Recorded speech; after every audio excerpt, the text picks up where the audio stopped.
Edgar, and my surname is Wendt, Edgar Wendt, and I have different other names, like when I do music, sometimes if I do music I also name myself Eddie Spaghetti, and yeah, but mostly people call me Eddie. I'm 35 years old, I'm in the year of the dragon now, and I'm also born in the year of the dragon, 1988, 16th of May. Yeah, I was born in Somalia, in Mogadishu, in northeast Africa, at the Horn of Africa. Oh, really? And yeah, my parents were working there in social projects. Ah. My mother is doing like women empowerment projects all over the world, mostly in African countries and in Asian countries. And my father is doing organic farming projects. So they were doing it a lot in different countries. And they took me and my brothers there. So there I also started to imitate the languages I heard when I was a child, or to imitate the sounds of the nature or of the animals. So that's when I started to do my voice acrobatics, voice art.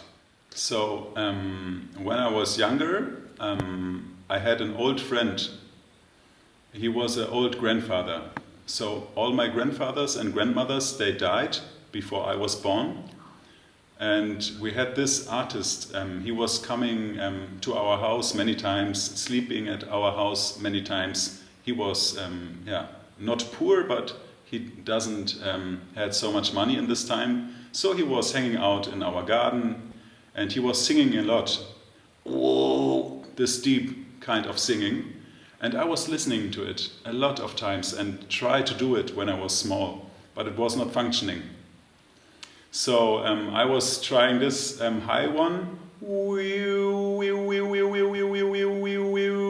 the bathroom when I was a small boy.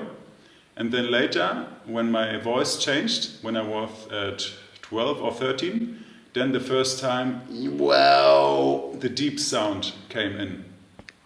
So the high one, the overtone singing, is, yeah, I have the feeling of a hot potato here. And also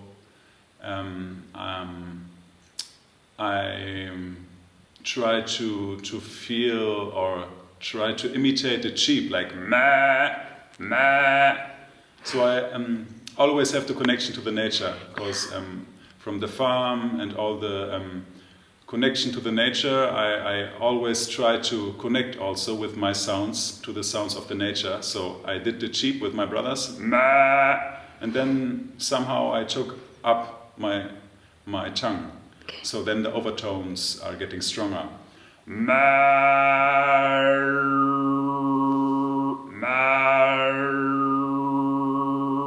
Yeah, that's the technique for me for the overtones, and it's also like a little bit like airplane in the turbine. It's a lot of air coming inside the turbine. This is the turbine, so it's a lot of air coming inside from the front, and it's getting twisted in the turbine, and it's just a small thing of air coming out in the end. That's the overtone.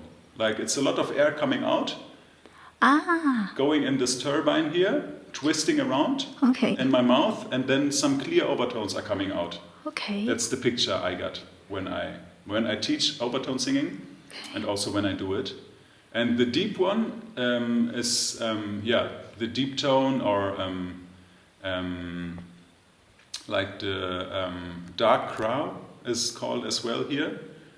It's the if you have one tone, ha, and all the things under your voice are vibrating, so the whole body starts to vibrate. Ha, ha, ha, ha.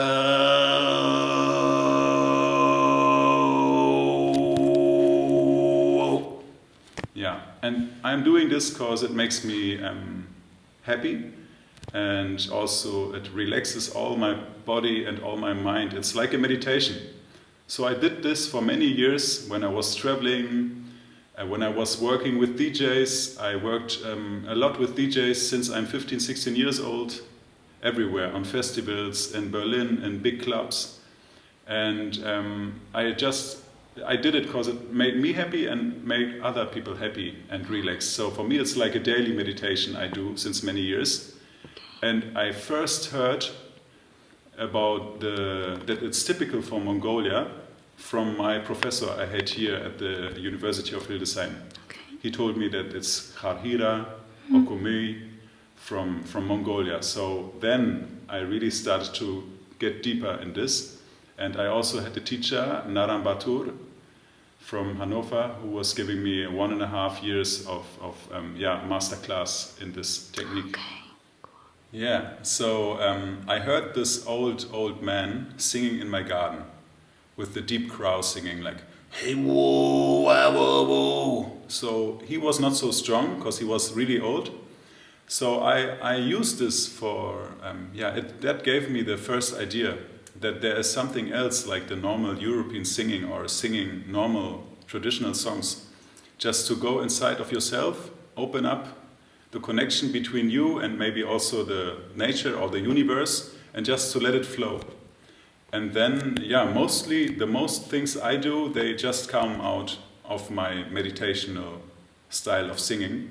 But for sure, when I connect with people on jam sessions, when people come together and improvise, I look, okay, maybe the guitar is doing this thing, and then I try to connect in the moment with the instrument.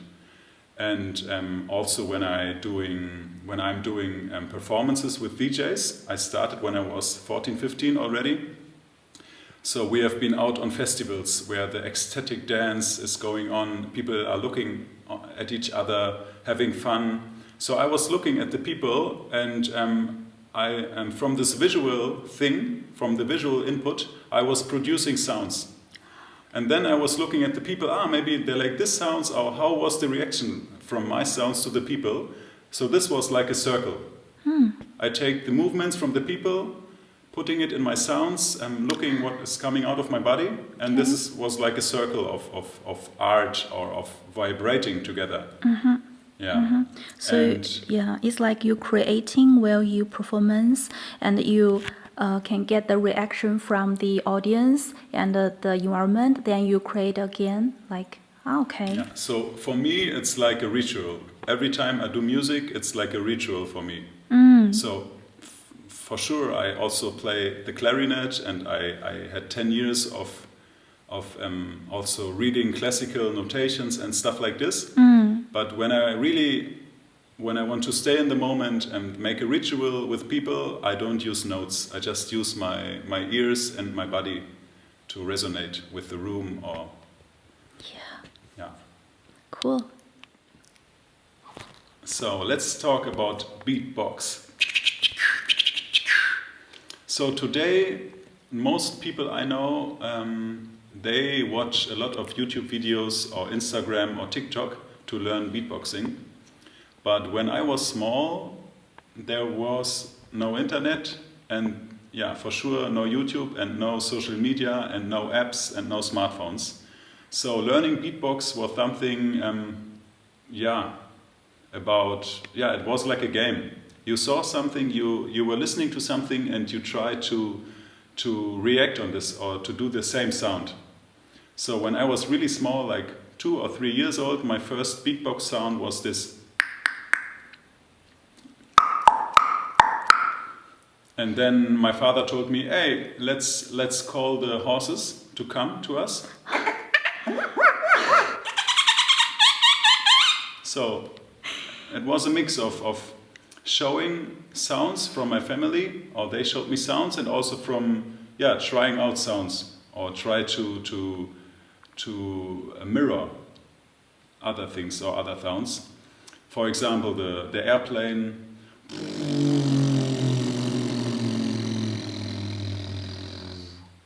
Yeah, and then everything came together, like different sounds from different continents were coming together, and I was doing a lot of sounds with my brothers in our free time. So for some years, our parents decided that we should not have a TV at home. So then we had enough time to do sounds and to hang out with friends in the nature, also at the fireplace, on the ground in the nature. We were just sitting all the night doing beatbox and doing sounds. And then, one day when I was 12 years old, I went to Berlin, where I grew up most years of my childhood. And there I saw a guy, and he was doing beatbox on stage with a microphone. So that gave me the signal, hey Eddie, go for it. Other people are doing this and it's their job and they live from this. So after this, I was doing even more beatbox. And I started to connect all the sounds together. This guy was called Razel, which I saw on stage. And so after this connection to this guy, I put all the sounds together and combined them, like tss, tss, tss, tss, tss, tss. And I also put in this, and then I fasten it up. And then I put everything together.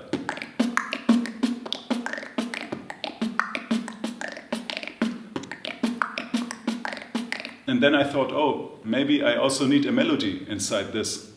So then I took the melody inside.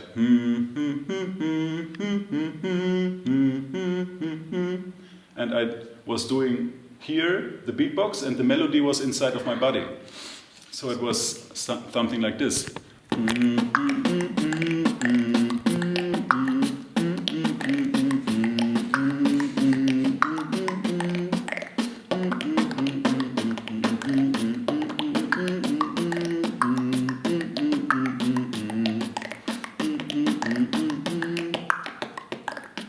Yeah, And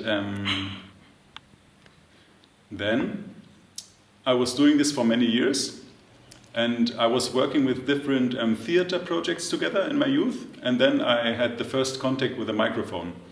So, and then I realized how much the energy is getting higher if you use a microphone while you are beatboxing. And with 18, I went to Brazil in a social project for 1 year. And there, every Sunday, we had a breakdance battle on the street, and they had microphones and a big sound system. So I was beatboxing for them, like hours and hours. So they had their breakdance battle, and I was beatboxing. And other youth people, they were freestyling like rap music, and I was doing beatbox. So that was the moment with 18 on stage, or on this big stage, where I really start to perform beatbox. And until today, I do it every day. I'm teaching it here at the university in the master class. I think I'm one of the first lecturers for beatboxing at the university in the world. I'm doing it with my band, Makatumbe. I'm doing it with my son, Twil Yunus. And I'm doing it with DJs. Yeah, I just want to spread love and good feelings with the voice and with the beatbox. Yeah, and it's so easy, you know, it's not heavy. You have it here. You don't need to carry something, you just have it. And go and let it flow. Yeah. I show Nandine the overtone singing, and it's a very easy way. So you, first we warm up a little bit, like we yawn together, and put your arms up, and just yawn. Yeah, like relax, relax.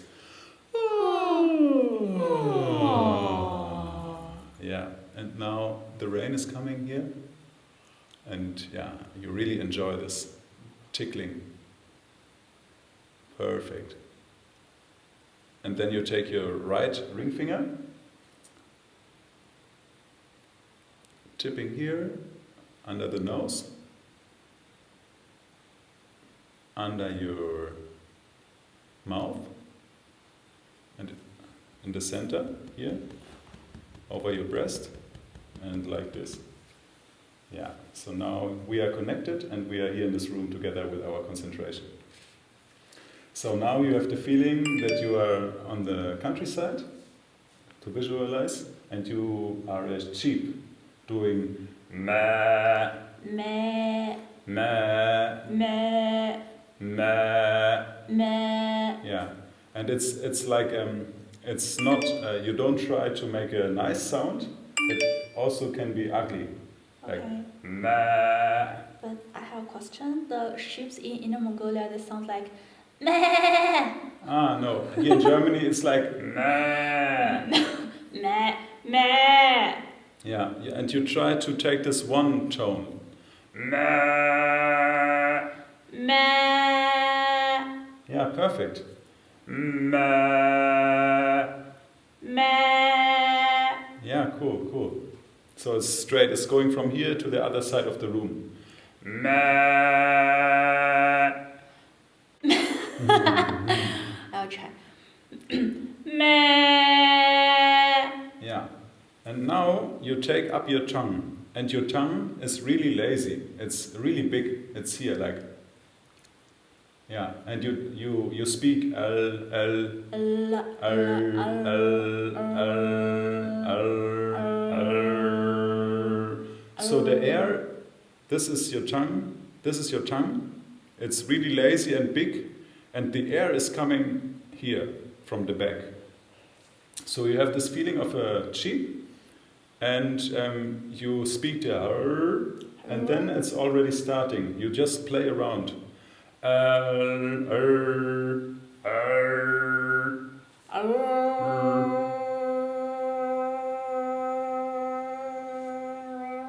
Yeah, I already heard 3 different sounds. Okay.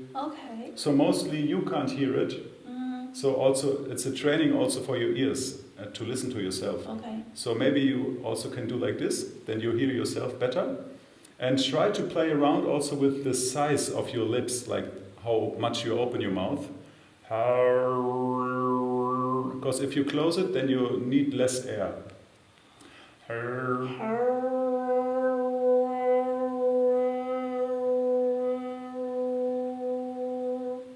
And now just play around a little bit with your tongue, just small movements.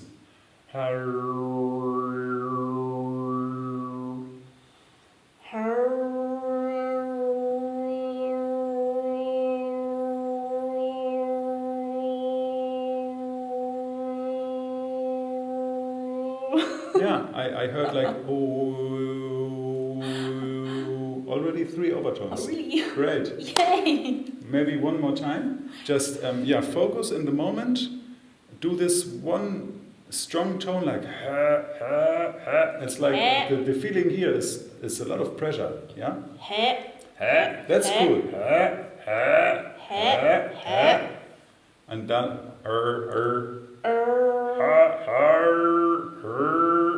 Oh, it's really difficult. Yeah.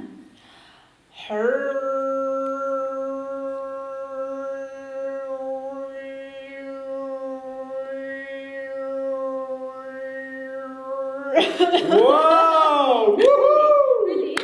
Hey, that was perfect. Like learning 3 or 4 overtones in 3 minutes. Thank you, master. you. Master. Thank Wow. you. Thank you. Welcome. Thank you.